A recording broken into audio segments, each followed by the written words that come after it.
하나님 말씀 보겠습니다. 에스더 3장입니다. 에스더 3장.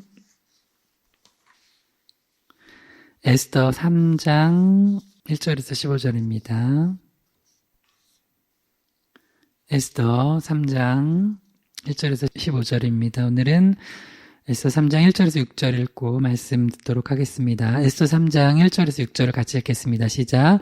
그 후에 아하수에로 왕이 아각 사람 함므다다의 아들 하만의 주의를 높이 올려 함께 있는 모든 대신 위에 두니 대궐문에 있는 왕의 모든 신하들이 다 왕의 명령대로 하만에게 꿇어 절하되 모르드게는 꿇지도 아니하고 절하지도 아니하니 대궐문에 있는 왕의 신하들이 모르드게에게 이르되 너는 어찌하여 왕의 명령을 거역하느냐 하고 날마다 권하되 모르드게가 듣지 아니하고 자기는 유다인임을 알렸더니 그들이 모르드게의 일이 어찌 되나 보고자 하여 하만에게 전하였더라. 하만이 모르드게가 무릎을 꿇지도 아니하고 절하지도 아니함을 보고 매우 노하더니 그들이 모르드게의 민족을 하만에게 알림으로 하만이 모르드게만 죽이는 것이 부족하다고 생각하고 아하수에로의 온 나라에 있는 유다인 곧 모르드게의 민족을 다 멸하고자 하더라. 아멘. 잠시 기도합니다. 하나님 아버지, 오늘도 이렇게 수예배로 나아갑니다. 이 예배 가운데 기름 부어주시고 특별히 이 시간 우리에게 몸과 마음과 영혼에 힘을 주셔서 하나님의 말씀을 들을 수 있는 힘과 능력 주시고 또 성령의 은혜로 또 말씀을 바로 깨달을 수 있는 은혜 주시고 또 부족한 중에 하나님의 말씀을 또 강건하게 또 바르게 바른 십자가 부활의 복음 안에서 잘 대언할 수 있도록 도와주시옵소서. 예수님의 이름으로 기도드립니다. 아멘. 우리 말씀의 제목을 한번 따라해 보겠습니다. 신앙을 박해하는 사탄의 전략. 신앙을 박해하는 사탄의 전략. 네, 에스더 3장 1절에서 15절 본문으로 신앙을 박해하는 사탄의 전략 10번째 시간 갖도록 하겠습니다. 사탄 마귀가 우리 신앙을 박해하려고 여러 가지 전략을 쓰는데요. 크게는 위협, 또 회유, 정치를 통해서 그런 큰 전략을 가지고 우리를 이제 신앙을 박해해요. 그러니까 우리 신앙생활 못하게 하는 거예요. 그리고 신앙생활 제대로 못하게 하는 거예요. 그런데 이제 우리가 이제 계속 살펴보고 있는 게 두 번째가 회유를 통해서 사탄 마귀가 우리 신앙생활을 박해하고 방해하고 신앙생활을 제대로 못하도록 한다고 했죠. 근데 이 회유의 방법은 굉장히 교묘해요. 그러니까 교묘한 방법이라서 이게 신앙의 박해인지 그걸 잘 몰라요. 그러다가 여기서 넘어가면 이제 우리가 앞으로 또 이제 살펴보게 될 게 이제 정치적인 시스템적으로 완전히 탁 가다 놓고선 신앙생활을 못하게 하거든요. 그래서 회유할 때 사탄 마귀가 회유를 통해서 우리 신앙 박해할 때 그걸 알고 거기에 넘어지지 않아야 돼요. 거기에 넘어져 버리면 나중에는 진짜로 신앙생활 하고 싶어도 못해요. 지금까지만 해도 우리가 그래도 신앙생활 좀 믿음 가지고 하려고 하면 할 수 있잖아요. 근데 이번에 여러 가지 코로나 상황으로서 살짝 맛봤지만 그 신앙을 시스템적으로 예배나 전도나 기도나 찬양이나 방해하는 걸 우리 살짝 맛봤지만 그런 게 정말 강화되잖아요. 그러면 우리 정말 그때는 그 순교적 신앙을 각오하지 않으면 신앙생활을 못 한다는 거예요. 근데 그 전에 사탄 마귀 하는 게 뭐냐면 회유하는 거예요. 네, 에스더 3장 3절에서 4절만 읽어볼까요? 대궐문에 있는 왕의 신하들이 모르드게에게 이르되 너는 어찌하여 왕의 명령을 거역하느냐 하고 날마다 권하되 모르드게가 듣지 아니하고 자기는 유다인임을 알렸더니 그들이 모르드게의 일이 어찌 되나 보고자 하여 하만에게 전하였더라. 사탄 마귀는 집요하게 날마다 권하면서 아유 야 모르드게 그렇게 신앙생활할 필요 없어라고 회유를 하는 거예요. 그러면 오늘은 이제 그 세 번째 회유책 세 번째 마지막으로 사탄 마귀가 회유책을 어떻게 쓰냐 이제 볼 거예요. 첫 번째는 우선순위를 바꾸게 하는 회유책을 썼다고 했고요. 두 번째는 예배의 대상을 바꾸게 하는 회유책을 썼죠. 이제 마지막으로 세 번째는 한번 따라해보죠. 신앙의 목적을 바꾸게 하는 회유책. 신앙의 목적을 바꾸게 하는 회유책. 그러니까 신앙생활을 해. 너 하라고 그냥 뭐 교회도 다니고 예배도 드리고 뭐 해. 근데 신앙의 목적을 바꾸게 하는 거예요. 그래서 왜 우리가 신앙생활을 해야 되는지를 잘 모르게 만들어요. 그리고 어느 날 신앙생활을 한다고 열심히 막 하고 있는데 알고 보니까 잘못된 목적을 가지고 신앙생활을 하고 있을 때가 있어요. 그래서 이제 세 가지를 한번 점검해 볼 텐데요. 사탄 마귀가 우리 신앙의 목적을 어떻게 바꾸게 하냐면요. 첫 번째로는 자기 증명을 목적으로 한 신앙생활을 하라고 해요. 두 번째는 자기 이득을 목적으로 한 신앙생활을 하라고 해요. 세 번째는 자기 죄악을 목적으로 한 신앙생활을 하라고 해요. 첫 번째입니다. 한번 따라해 주세요. 자기 증명을 목적으로 한 신앙, 자기 증명을 목적으로 한 신앙. 네, 누가복음 4장 9절에서 11절입니다. 또 이끌고 예루살렘으로 가서 성전 꼭대기에 세우고 이르되 내가 만일 하나님의 아들이어든 여기서 뛰어내리라. 기록되었을 때 하나님이 너를 위하여 그 사자들을 명하사 너를 지키게 하시리라 하였고 또한 그들이 손으로 너를 받들어 내 발이 돌에 부딪히지 않게 하시리라 하였느니라.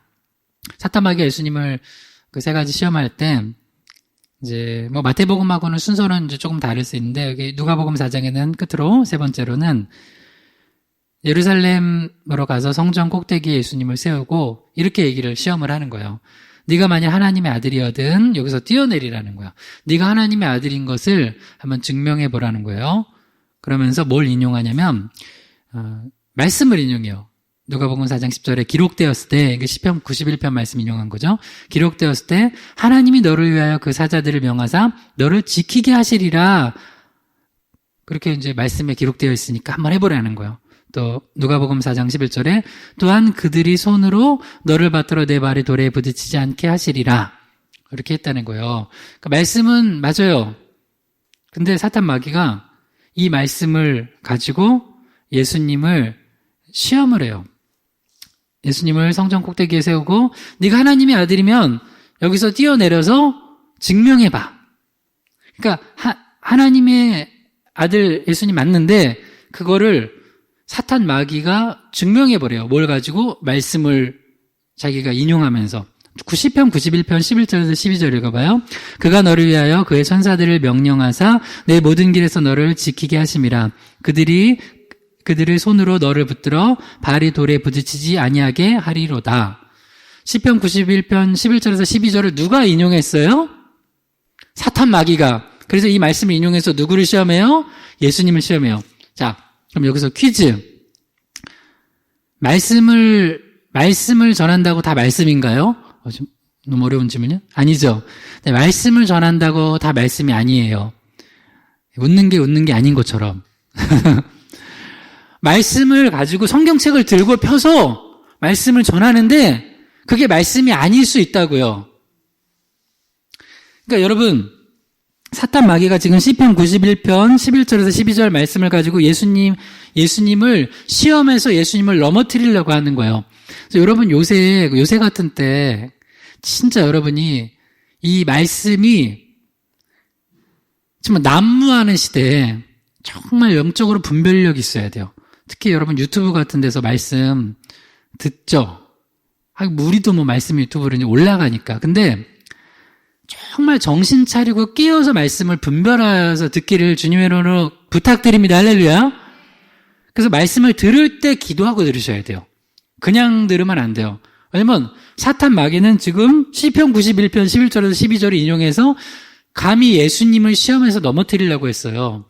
그러니까 우리가 말씀을 그냥 들으면 처음에는 맞는 은혜로운 말씀 같은데 제가 너무 깜짝 놀라는 경우가 많아요. 가끔 조회수 많고 막 이래요. 그래서 가서 들으면 어머 이거 되게 위험하다. 이렇게 해석하면 안 되는데 하는 것들이 많아요. 그래서 여러분 제대로 된 신앙생활 해야 돼요. 여러 가지 말씀을 다양하게 듣는 것도 참 좋지만 제대로 된 여러분 교회에 가가지고 각자 교회들 가서 제대로 된 신앙의 지도를 할 수 있는 목회자 밑에서 말씀을 듣는 게 제일 좋아요. 그래서 이게 좀 이상하면은 그걸 물어보기도 하고 그걸 해야지. 잘못하면 이렇게 사탄 마귀가 가지고 이제 들이대는 아무 말씀 가지고 그걸 가지고 이제 신앙생활 하다 보면은 분명히 말씀으로 들었는데 신앙이 이상해져요. 그러니까 조심하셔야 된다는 거예요. 그리고 다시요. 첫 번째로 사탄 마귀가 우리를 신앙의 목적을 바꾸게 할 때 뭘 바꾸게 하냐면 신앙은요. 신앙생활 왜 해요? 네, 여러분 각자 마음속에 있겠죠? 근데 신앙생활은요. 핵심은 이거예요. 하나님께 영광 돌리고 우리가 하나님의 뜻대로 살기 위해서 신앙생활을 하는 거예요. 일단은 우리가 신앙생활 한다는 건 구원받은 자들이 하는 거예요. 구원받은 자들이 신앙 안으로 들어가서 믿음의 공동체 안에서 하나님께 영광 돌리고 또 하나님의 뜻대로 살아가는 거예요. 그 하나님의 뜻 선명한 거 두 가지를 우리가 늘 하잖아요. 예배 드리는 거 하나님 너무 기뻐하시고 또한 복음 전하는 거. 그리고 디테일하게 여러 가지 또 오늘 살라고 오늘 뭐 새벽에도 우리가 특세 때 말씀도 듣고 하잖아요. 근데 사탄 마귀가 신앙생활을 우리 잘못하게 하는 것 중에 하나가 하나님의 영광과 하나님의 뜻을 행하는 게 아니라 관심의 초점을 나한테 두게 해요. 나. 그래서 자기를 증명하고 자기를 드러내는데 신앙생활을 하게 만들어요. 그래서 예수님은 하나님의 아들 맞아요. 근데 사탄 마귀가 너 하나님의 아들 아니잖아. 한번 증명해봐 할 때 억울하잖아요. 그럼. 나 맞는데 하고 이 말씀 시편 91편 말씀까지 인용했으니까 뛰어내리실 수도 있을 텐데 증명하실 수도 있을 텐데 예수님은 증명을 안 하셨어요. 예수님은 자기 증명 안 해도 예수님이세요. 메시아예요. 그러니까 이 자기 증명에 그 신앙의 어떤 목적을 두고 신앙생활하면 굉장히 위험한 신앙생활을 할 수 있어요. 누가복음 4장 12절에 13절에 예수님이 딱 물리치셨죠. 누가복음 4장 12절에 13절이요. 시작. 예수께서 대답하여 이르시되 주 너의 하나님을 시험하지 말라 하였느니라. 마귀가 모든 시험을 다한 후에 얼마 동안 떠나니라. 너 하나님 말씀 가져다 대면서 시험하지 말라. 때로는 우리가 정말 하나님의 영광과 하나님의 뜻을 위해서 신앙생활을 해야 되는데 자기 증명하려고 하나님을 시험하는 신앙생활 할 수 있다는 거예요. 그러면 신앙의 목적이 이게 잘못된 거예요. 마태복음 27장 39절에 40절입니다. 지나가는 자들은 자기 머리를 흔들며 예수를 모욕하여 이르되 성전을 헐고 사흘에 짓는 자여 내가 만일 하나님의 아들이어든 자기를 구원하고 십자가에서 내려오라 하며 예수님이 십자가에 달려 돌아가시기 전에 일단 예수님을 모욕하고 희롱했던 무리들이 있었어요. 그래서 사람들 보면서 예수님, 아이고, 참, 어떻게 저렇게, 능력 많았던 것 같은데, 막 기적도 일으키셨던 것 같은데, 저렇게 십자가에 달려 이제 죽게 됐나 하면서, 혀를 끄끄 차면서, 뭐라고 이제 회유를 하냐면, 마태복음 27장 40절에는 오늘 이제 주제처럼, 자기 증명을 또 해보라는 거예요. 마태복음 27장 40절만 다시 읽어봐요. 이르되 성전을 헐고 사흘에 짓는 자여 내가 만일 하나님의 아들이어든 자기를 구원하고 십자가에서 내려오라 하며 예수님 하나님의 아들 맞아요? 틀려요? 맞죠? 할렐루야? 맞아요. 그런데 무리들이 이제 지나가던 사람들은 예수님 앞에 예수님한테 네가 하나님의 아들이라면 한번 또 증명해보라는 거예요. 십자가에 내려와 버리는 거예요. 할 수 있지 않냐고. 그게 뭐랑 지금 맞닿아 있어요? 공생의 초기에 예수님을 시험하던 사탄 마귀가 여기도 이 지나가던 사람들은 지금 겉으로는 사탄의 모습이 아니지만 하는 말이나 행동은 뭐예요? 사탄 마귀의 짓이에요. 그러니까 사탄 마귀는요. 사람들 속에 들어와서 이렇게 역사하는 거예요. 그래서 그걸 분별해야 돼요. 저게 지금 사탄 마귀의 말과 행동과 장난인지 성령의 역사인지를 분별해야 돼요. 그래서 한번 이게 열받네? 증명해봐? 하고 십자가에서 내려오면 돼요? 안 돼요? 안 되는 거예요. 근데 여러분 세상에서 이게 가장 사람들이 자존심 상하는 게 나는 깨끗한데 나는 이게 맞는데 사람들이 오해를 하거나 혹은 모함을 당하거나 해서 이렇게 이제 내가 이제 억울한 일을 당하는 거잖아요. 그러면 어떤 마음이 생겨요? 빨리 이걸 증명하고 싶죠. 증명하잖아요. 증명하고 싶잖아요. 빨리 이 억울함을 풀고 싶잖아요. 근데 예수님은 그렇게 안 하셨다는 거예요. 이거 지금 되게 중요한 얘기예요. 왜냐면 자기를 증명하는데 내 신앙의 목적을 두면 관심의 초점이 하나님의 뜻과 사명이 아니라 나예요. 나. 그러니까 누가 나한테 설경훈 목사는 어쩌고 저쩌고 막 얘기를 했어요. 근데 그게 만약에 맞는 얘기예요. 그러면 나는 그냥 회개하면 돼요. 근데 만약에 틀린 얘기야. 그럼 어떻게 해요? 그때부터 됐어. 무슨 말씀 준비고 뭐건 기도 아무것도 필요 없어. 그걸 증명하려고 내 억울함을 증명하기 위해 내 모든 에너지와 시간과 물질과 모든 걸 다 거기에 써요. 그러면 나는 목회 못하는 거예요. 나는 그때부터는 주일 못하고, 그때는 내 억울함을 증명하고 풀어내는데 내 모든 시간을 다 허비하는 거예요. 그게 10년 걸릴 수도 있고 20년 걸릴 수도 있어요. 때로는 예수님도 억울하죠. 예수님이 십자가에 달려 돌아가신 게 예수님 죄 때문이에요? 우리 죄 때문이에요? 우리 죄 때문이죠. 예수님만큼 억울한 분도 없을 거예요. 근데 예수님은 굳이 자기 증명하지 않았어요. 그러니까 자기 증명은 하나님이 하게 하시면 하는 거예요. 근데 때로는 어떤 분들은 굉장히 억울한 걸 가지고 살아가기도 해요. 너무 증명하려고 거기에 모든 에너지 쓰지 마세요. 다죠? 그 얘기가 정말 내가 당할 만한 잘못이면 회개하면 돼요. 근데 아닌데 모든 억울한 게 내가 뒤집어 써있다. 그래서 주님께서 그러시잖아요. 너희가 팔복에서 나를 위해서 모욕당하고 핍박당하고 거짓으로 너희에게 막 뒤집어 씌우고 할 때 기뻐하고 즐거워하래요. 하늘의 상이 크대요. 그러니까 저는 희망의 교회가 목회할 때 이제 처음에 개척하면서 하나님이 저한테 주신 그런 마음도 하나가 있어요. 너가 목회하면서 네가 살아가다 이전에도 힘들고 어려운 거, 억울한 거 있었고 앞으로도 목회하면서 그런 게 있을 거다. 근데 그거 증명하려고 거기에 에너지 쓰지 말라는 거예요. 그러면 목회 못 해요. 그리고 그러면 신앙이 오염이 돼요. 그리고 설교가 오염이 돼. 어떤 사람들은 하나님의 말씀을 전해야 되는데 자기 억울한 걸 증명하려고 여기서 이 강단을 그렇게 인용해요. 혹은 자기의 그거 있잖아요. 정치적인 거를 하려고 인용을 하고, 그거 하면 안 돼요. 복음 전하려고 저는 여기 서 있습니다. 할렐루야. 여러분도 여기서 모여서 신앙생활 하는 건 하나님께 영광 돌리고 하나님의 뜻을 행하기 위함이에요. 근데 좀 억울한 일 당했다고 거기서 갑자기 내 걸 증명하려고 하는데 모든 걸 쓰면 안 된다는 거예요. 이제 여기 지나가던 사람들이 그랬는데 여기는 또 공식적인 사람들이 또 와서 또 예수님을 억울하게 만들어요.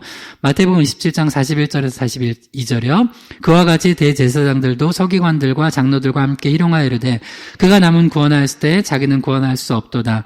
그가 이스라엘의 왕이로다. 지금 십자가에서 내려올지어다. 그리하면 우리가 믿겠노라.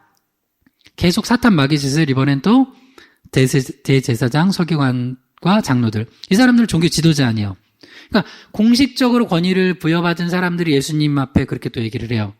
그러면은 이게 시험이 두 가지 있어. 지나가던 사람들이 하면은 그냥 넘길 텐데 약간 이 권위를 부여받은 사람, 저 사람들한테 증명하지 않으면 진짜 내가 억울한 게 될 것 같은데 예수님은 거기도 안 하셨어요.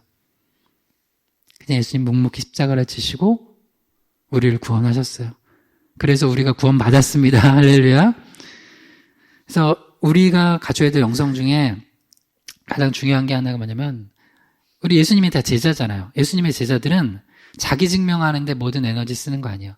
자기 부인하는데 우리 삶을 드리는 거예요. 마가복음 8장 34절입니다. 무리와 제자들을 불러 이르시되 누구든지 나를 따라오려거든 자기를 부인하고 자기 십자가를 지고 나를 따를 것이니라. 한 번 더요. 무리와 제자들을 불러 이르시되 누구든지 나를 따라오려거든 자기를 부인하고 자기 십자가를 지고 나를 따를 것이니라. 아멘. 그러니까 깊은 영성은요. 자기 부인을 하는 거예요. 자기 부인. 그러니까 요것만 딱 돼도요, 자유롭게 여러분 믿음 안에 신앙생활 할 수 있어요. 어떤 분들은 그걸 못 견뎌해. 자기가 좀 흠집 나는 거 있죠? 그걸 못 견뎌해. 그래서 그게 이제 사울왕이에요, 사울왕. 사울왕 같은 사람은, 다윗은 만만이고 나는 천천히면 그것도 그건 실제인데, 그건 팩트잖아요. 다윗은 만만이고 만만 만만을 물리치고 사울은 천천히인데 그것도 못 받아들여. 자존심 상해서. 근데 그 외에도 실제로 그건 사실이었다고 봐요. 근데 어떤 거는 억울할 수 있죠. 근데 그걸 못 받아들여. 그러니까 받아들이라고요. 그냥 그게 사실이어서가 아니라 예수님도 억울하셨어요. 그냥 그거 받아들이고 너무 자기 증명하려고 애쓰지 말고 그냥 자기를 부인해버려요. 그래, 난 아무것도 아닙니다. 주님 예수님도 억울하셨는데 예수님의 마음을 조금이라도 닮아갑니다 하면서 딱 자기 부인하고 주님 따라가면 그때부터는 주님께서 그 사람을 너 이제 나의 종으로 내가 널 쓸 수 있겠다 딱 싶어요. 근데 요게 안 되면은 가다가 그거 한번 딱 나오면 확 터져요. 확 터지고. 그러니까 여러분, 주님이 다 아십니다. 여러분 억울한 거. 그러니까 자기 증명할 필요 없고 자기 부인하면서 십자가를 지고 주님 따르기를 바랍니다. 두 번째입니다. 사탄이 우리 신앙을 회유할 때 신앙의 목적을 바꾸게 한다고 그랬죠? 요런 목적으로 신앙생활을 하게 만들어요. 두 번째, 따라해봐요. 자기 이득을 목적으로 한 신앙. 사탄 마귀가 그래요. 야, 신앙생활해! 하는데, 야, 신앙생활의 목적이 뭐냐? 그래도 너가 이득 보려고 하는 거 아니야? 아닙니다. 아니에요. 자, 누가복음 12장 13절에서 15절을 시작. 무리 중에 한 사람이 이르되 선생님 내 형을 명하여 유산을 나와 나누게 하소서 하니 이르시되 이 사람아 누가 나를 너희의 재판장이나 물건 나누는 자로 세웠느냐 하시고 그들에게 이르시되 삶과 모든 탐심을 물리치라 사람의 생명이 그 소유에 넉넉한 데 있지 아니하니라 하시고 예수님 따라다니는 무리 중에 하나가 예수님 따라다녔다는 건 지금 그냥 얘기하면 신앙생활하고 교회 다녔던 한 사람이라고 봐요. 근데 그 중에 한 사람이 예수님께 나와서 선생님 우리 형이 유산 분배 제대로 안 해요. 그러니까 이제 부모님 돌아가셨나 봐요. 이걸 가지고 형제들 많이 싸우죠. 그러면 이제 하나님 앞에 나와서 너무 억울하다고 기도하겠죠. 그러니까 이건 이제 곁다리 얘기지만 그러니까 부모님들 자꾸 자녀들한테 물질 유산 남겨주려고 하지 마세요. 진짜 어리석은 거예요. 믿음의 유산 남겨주세요. 할렐루야. 우리 지금 특세 때 보고 있는 거 아굴의 잠언 하고 있잖아요. 아굴이 우리 특세 때 그 잠언 30장에 아굴이 아버지거든요. 야게. 그 다음 아굴, 그럼 자녀가 이드엘과 우갈. 3세대가 이어져서 계속 그 믿음의 유산, 계보가 이어지는 거잖아요. 그게 최고라고요. 나머지는 자기 달란트만큼 하면 돼요. 그러니까 뭘 이렇게 많이 남겨주려고요. 그러면 싸워요. 이렇게 형제들 싸워. 여러분 내가 죽고 난 다음에 우리 자식들 유산 때문에 싸우기 바라시는 분 없죠? 그러니까 없어야 돼요. 그래서 유산을 나누게 해달라고 하니까 예수님이 우리는 언제 생각하면은 그렇게 생각할 거냐. 그래. 참 네가 참 마음이 아프겠구나. 그래. 내가 네 형 만나가지고 혼내주고 유산 잘 나누라고 할게 안 하시고 예수님 뭐라고 하시냐면 누가복음 12장 14절에 이르시되 이 사람아 누가 나를 너희의 재판장이나 물건 나누는 자로 세웠느냐 하시고 그리고 오히려 그 동생을 혼내요. 누가복음 12장 15절에 그들에게 이르시되 삶과 모든 탐심을 물리치라 사람의 생명이 그 소유에 넉넉한 데 있지 아니하니라 하시고 그 동생을 비롯해서 그런 마음으로 그런 목적으로 예수님 따라다니는 사람들을 혼내신 거예요. 정신 차리라고. 그런 목적으로 신앙생활하면 반드시 실망해요. 내가 이 공동체에서 좀 이득 얻으려고, 그러니까 자기 각자의 이득이 있잖아요. 생각하는 이득들. 뭔가 좀 더 높은 자리 가려고 하고, 또 물질도 더 얻으려고 하고, 이렇게, 이런 것들이 있는데, 그게 딱 어그러지면 그때부터 삐져가지고 신앙생활 하는 사람이 있어요. 하여튼, 신앙생활이 제일 나쁜 것 중에 하나 삐지는 거야, 삐지는 거. 여러분, 하나님한테 삐지지 말기를 예수님의 이름으로 명령합니다. 왜 삐져요? 우리 하나님은 우리를 위해서 그 독생자를 내어주시고 생명까지 버리시고 우리를 구원해 주셨는데 가장 큰 걸 주셨는데 작은 거 하나 안 준다고 삐지면 이게 말이 안 되는 거예요. 근데 신앙생활을 이렇게 이기적인 목적으로 신앙생활을 하면 그 사실은 신앙생활 잘못하고 있는 거예요. 마태복음 20장 20절에서 24절입니다. 그때 세베대 아들의 어머니가 그 아들들을 데리고 예수께 와서 절하며 무엇을 구하니 예수께서 이르시되 무엇을 원하냐 이르되 나 이 두 아들을 주의 나라에서 하나는 주의 우편에 하나는 주의 좌편에 앉게 명하소서. 10 제자가 듣고 그 두 형제에 대하여 분이 여기거늘. 앞에 우리가 누가복음 12장 13절에서 15절을 읽었던 거는 어떤 동생과 형의 문제. 거기서 사이가 안 좋아졌어요. 뭐 때문에? 유산 때문에 자기 이득을 구하니까. 근데 여기도 예수님의 제자 12제자가 둘로 나눠져요. 두 사람과 10명으로. 그 두 사람은 세베대의 아들들 야고보와 요한이죠. 그 어머니가 그 두 아들 다 끼고 와가지고 예수님한테 와서 절했어요. 절했다는 거 뭐예요? 예배했다는 거죠. 근데 여러분, 예수님께 나와 예배하는 목적이 뭐였어요? 하나님의 영광대로 살고 싶어요가 아니라, 네, 이 아들들 다 좋은 자리 한 자리씩 해주세요라고 한 거예요. 그러니까 바로 열제자가 듣고 두 형제에 대해서 분이 여기고 싸워요. 그러니까 만약에 공동체가 이렇게 되고 있다면 안 돼요. 이렇게 되고 있고 근데 그런 험악한 분위기를 용인하면 안 돼요. 근데 예수님은 딱 어떻게 해요? 그러지 말라고 하는 거예요. 그 유산 문제 가져온 그 동생한테도 그러면 안 된다는 거예요. 그러니까 너희들이 도대체 나 따라오고 오면서 무슨 목적으로 신앙생활을 하는 거냐. 자기 이득 때문에 예수님을 이용하려고 하는 거. 심지어 교회에 그 사업 때문에 오는 분들 많아요. 큰 교회들은. 진짜 조심해야 돼요. 뭐 우리 교회 제가 다 알고 성도님들 가족들 자녀들 모형제 이름까지 다 아니까.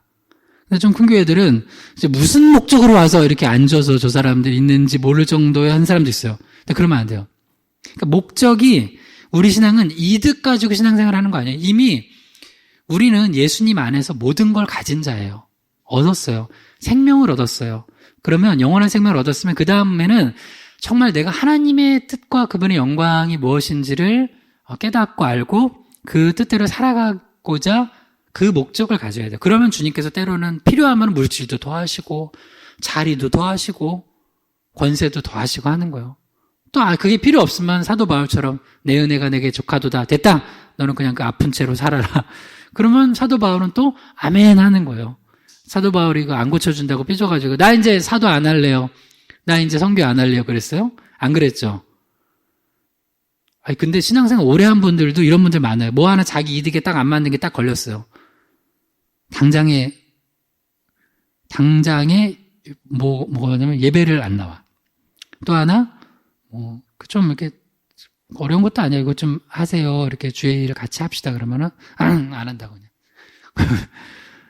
여러분, 이거는 이제 좀, 진짜로 이거는 여러분 좀 이렇게 신앙생활 하세요. 내가 아니어도 주님 일을 할 사람 많아요.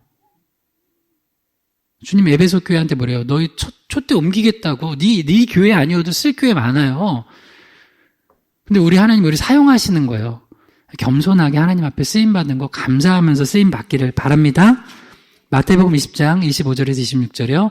예수께서 제자들을 불러다가 이르시되 이방인의 집권자들이 그들을 임의로 주관하고 그 고관들이 그들에게 권세를 부리는 줄 너희가 알거니와 너희 중에는 그렇지 않아야 하리니 너희 중에서 누구든지 크고자 하는 자는 너희를 섬기는 자가 되고. 예수님께서 그래서 12제자가 두 파로 나눠져서 야고보와 요한과 나머지 10파가 또 막 싸우고 그 10파가 그 10명이 친해가지고 뭉친 것 같죠? 아니에요. 원래 이득 따라서 이렇게 뭉쳤다가 또 그 안에서도 또 이득 문제가 있죠? 10명이 또 나눠질 거예요. 그래서 제일 안 좋은 게 그거예요. 이득 따라가지고 확 뭉쳤다가 흩어졌다. 그렇지 마세요. 교회는 뭉쳤다 흩어졌다 해야 돼요. 뭐 따라서? 사명 따라서. 할렐루야? 우리 그 마지막 그 전도주일 때 이렇게 제가 나눠주잖아요. 뭐 두씩 짝져서. 그래서 이번 11월 전도주일에는 제가 정집사님 팀 가려고요. 거기만 안 가던 것 같아요. 그래서 어느 팀 가고 이렇게 하잖아요. 이렇게. 때로는 뭐 이 팀이 이렇게 갈 수도 있고 저렇게 갈 수도 있어요. 왜? 사명 따라서. 사명해서. 근데 이득 따라가지고 이렇게 뭉치고 흩어지고 그러면 안 돼요. 교회는 우리 신앙생활은 딱 사명으로 가지고 하는 거예요. 마태복음 20장 27절에서 28절이요. 너희 중에 누구든지 으뜸이 되고자 하는 자는 너희의 종이 되어야 하리라. 인자가 온 것은 섬김을 받으려 함이 아니라 도리어 섬기려 하고 자기 목숨을 많은 사람의 대속물로 주려 함이니라. 아멘. 예수님께서는 너희들 신앙 목적 제대로 해라. 내가 이 땅에 온 목적도 영광 받으려고 내가 갑자기 높은 자리 가려고 한 게 아니라 오히려 낮아지고 종이 되고 섬기고 죽으려 왔다. 너희들 나 따라다니면서 높은 자리 가려고 하고 있냐? 야고보 요한. 그러면서 야고보 요한의 어머니도 혼낸 거예요. 그래서 너희들 나머지 10명도 니네 따로 뭉쳐서 너희들은 뭐 깨끗한 줄 알지. 너희들 마음속에도 그런 마음 있으면 내려놓으라는 거야. 근데 그렇게 해가지고 바른 신앙의 목적을 점검하고 가면 신앙 공동체가 약간 그 힘이 있어요. 힘이 있어. 근데 그렇지 않고 이렇게 막 마음이 나눠지고 목적이 나눠지고 가면 뭘 하는데 힘이 없어.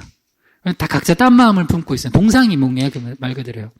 그렇게 하지 않고 두 번째 주님이 우리는 바른 신앙의 목적 가지고 할 때 이득 따라서 이제 신앙생활 하지 말라는 거예요. 근데 사탄 마귀는 아니야. 신앙은 이득이 짱이야 하면서 이득을 위해서 예수님을 이용하는 그런 신앙생활 하게 우리를 회유하는데 그러지 않고 여러분 우리 섬기기 위해 신앙생활 합시다. 마지막 세 번째입니다. 한번 따라해 주세요. 자기 죄악을 목적으로 한 신앙, 자기 죄악을 목적으로 한 신앙. 유다서 1장 3절입니다. 사랑하는 자들아, 우리가 일반으로 받은 구원에 관하여 내가 너희에게 편지하려는 생각이 간절하던 차에 성도에게 단번에 주신 믿음의 도를 위하여 힘써 싸우라는 편지로 너희를 권하여야 할 필요를 느꼈노니. 우리 예수 그리스도를 믿음으로 말미암아 십자가 보혈로 죄 씻음 받고 우리가 구원을 받은 거예요. 구원의 확신을 가지세요. 네. 그래서 우리가 일반으로 받은 구원, 그리고 성도에게 단번에 주신 믿음의 도, 이거를 지켜야 돼요. 근데 사탄 마귀가 이제 이단이 들어오면 계속해서 우리는, 구원 못 받았어. 그래서 그 구원을 받기 위해 가지고 막 더 선행을 해야 되고 더 율법을 지켜야 되고 이번 특세 안 나온 분 구원 못 받은 줄 알고 이제 회개하시기 바랍니다. 뭐 이렇게 하면 안 되잖아요, 그죠? 여러분 그게 이제 이단이에요, 이단. 그래서 여기 유다는 이제 예수님의 동생 유다죠. 이제 유다서 1장 3절에 이제 편지를 써서 가르치려고 이제 초대교회 지도자가 됐어요, 유다도. 이제 가르쳐야 되겠다는 차에 편지를 썼어요. 그러니까 여러분 이 편지가 지금으로 얘기하면 여러분 카톡 보내는 거예요. 문자 보내는 거예요. 지금 손편지 안 쓰잖아요. 여러분 주변에 믿음 생활 제대로 못하고 있는 사람들한테는 뭐 해주면 돼요? 네, 카톡으로 말씀 보내주세요. 헷갈려 있는 사람들한테는 문자 보내주세요. 말씀 링크해 주세요. 그래서 제대로 하려고 신앙생활 헛되게 하지 말고 이단에 빠지지 말고 말씀을 잘 알려줘야 돼. 그래서 편지를 썼어요. 근데 그때 정말 어처구니없게 신앙생활하는, 신앙의 목적을 완전히 잘못된 목적을 가지고 신앙생활하는 사람도 있어요. 여러분, 교회 나오고 신앙생활하면서 죄 지으려고 나온 사람이 있을까요? 교회를 나오는데 죄를 더 지으려고 교회 나오고 신앙생활하는 사람이 있을까? 있다는 거예요.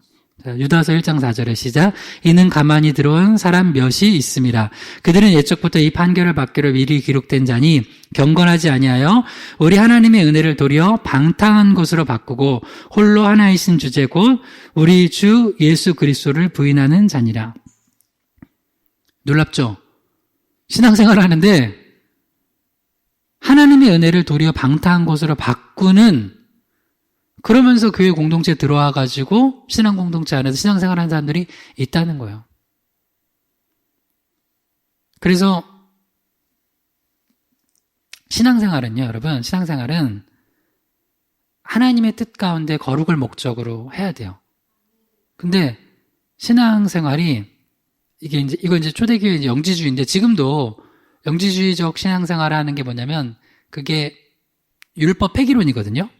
구원파라고 들어보세요. 구원파가 왜 나쁘냐면 이 양극단이 있어요. 그 기독교 신앙의 이단 양극단이 뭐냐면 하나는 아까처럼 특세 안 나와서 구원 못 받아, 이거 뭐 못했어 구원 못 받아, 뭐 죄 졌어 구원 취소됐어, 막 이런 식으로 계속해서 예수 그리스도께서 이루신 구원에 대해서 자꾸 내 행위와 뭘 통해서 구원을 막 쟁취하려고 하는 거, 그게 율법주의예요. 뭐 요새는 뭐 학문적으로 바울의 세 관점이다 이런 얘기하면서 잘못 가르치는 거예요. 또 하나는 이렇게 구원파적인 거 뭐냐면 예수 그리스도를 한번 믿었어요. 그러면 뭐 좀 죄를 져도 막 그렇게 막 회개할 필요도 없고 뭐 자꾸 회개하면 오히려 구원을 못 받은 증거라고 하고 그런 소리를 해요. 그게 이제 초대교회는 영과 육을 이렇게 나눠놔서 영적으로 우리가 구원 받았으니까 육은 아무렇게나 살아도 된다는 거예요. 안 돼요. 우리 몸은 거룩한 성전이에요. 육도 우리가 거룩하게 하나님 안에서 아름답게 말씀 안에서 갖고 가야 돼요. 근데 그렇지 않고 하나님의 은혜를, 너무 귀한 거를 방탕한 것으로 바꿔버려요. 그러면 결론은 이 방탕한 생활하는 사람들이 더 믿음이 좋아지냐? 그게 아니라 예수 그리스도를 부인하는 걸로 가게 될 수밖에 없다는 거예요. 자, 로마서 6장 20절에서 21절이요. 율법이 들어온 것은 범죄를 더하게 하려 함이라. 그러나 죄가 더한 곳에 은혜가 더욱 넘쳤나니 이는 죄가 사망 안에서 왕노릇한 것 같이 은혜도 또한 의로 말미암아 왕노릇하여 우리 주 예수 그리스도로 말미암아 영생에 이르게 하려 함이라. 분명히 얘기해요. 로마서 6장 20절에는 죄가 더한 곳에 은혜가 더욱 넘쳤대요. 그러니까 이제 무슨 얘기냐면, 여러분, 죄 많이 지은 사람이 회개했을 때 은혜를 더 많이 받았을까요? 좀 그래도 괜찮게 살아갔던 사람이 그냥 뭐 예수 믿을 때 은혜 받을까요? 은혜 더 많이 받을까요? 정말 나 같은 죄인 살리시나면서 그 사람이 진짜 예수 믿고 회개하면 은혜 많이 받아요. 근데 물론 하나님 입장에서는 다 죄인인데 이제 본인이 그렇게 좀 착각을 하는 거죠. 나는 좀 그래도 좀 더 덜 죄인이다. 하나님 입장에서는 다 죄인인데, 근데 어찌됐건 세상적으로 막 나쁜 짓 많이 하다가 예수 믿고 어느 날 꼬꾸라지만 정말 은혜 많이 받아요. 그러면 봐요. 여러분, 다음 한 주간 동안 열심히 죄 많이 짓고 주일을 날 예배 드리면 은혜를 더 많이 받을까요? 은혜를 더 많이 받게 하려고 죄를 더 많이 지면 됐겠네. 아니죠?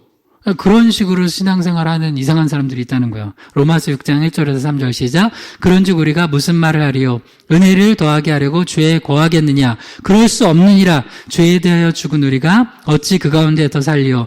무릇 그리스도 예수와 합하여 세례를 받은 우리는 그의 죽으심과 합하여 세례를 받은 줄을 알지 못하느냐? 로마서 6장 1절에 은혜를 더하게 하려고 죄에 거하겠느냐? 이 말도 안 된다는 거예요. 분명히 더 많이 죄진 사람이 은혜, 또 예수 만나면서 은혜를 더 많이 받아요. 있어요, 그런 거. 그런데, 그렇다고 해서 반대로 거꾸로 은혜 더 많이 받으려고 죄 짓는 거는 말도 안 된다는 얘기예요. 그거는 하나님의 말씀을 가지고 장난치는 거예요. 우리는 예수 그리스도와 합하여 세례를 받고 그의 죽으심과 합하여 세례를 받았기 때문에 주와 함께 죽고 주와 함께 다시 사는 존재예요.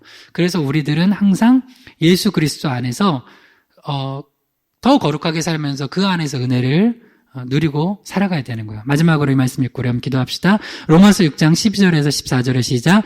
그러므로 너희는 죄가 너희 죽을 몸을 지배하지 못하게 하여 몸의 사욕에 순종하지 말고 또한 너희 지체를 불의의 무기로 죄에게 내주지 말고 오직 너희 자신을 죽은 자 가운데서 다시 살아난 자 같이 하나님께 드리며 너희 지체를 의의 무기로 하나님께 드리라.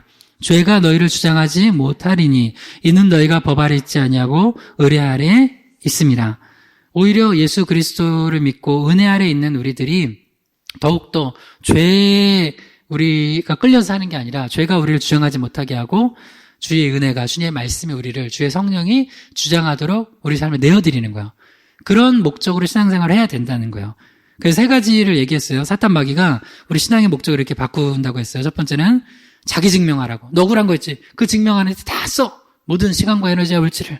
그러지 마세요. 그냥 억울해도 좀 참고 자기 부인하고 나가고. 두 번째는 여러분 이득 때문에 신앙생활 하지 마세요. 우린 이미 주님 안에서 모든 걸 얻은 자예요. 그러니까 때로는 뭔가 좀 더 얻든지 좀 잃어버린 것 같아도 주님 안에서 주님 바라보고 나가면 주님께서 필요한 건 다 채우십니다. 할렐루야.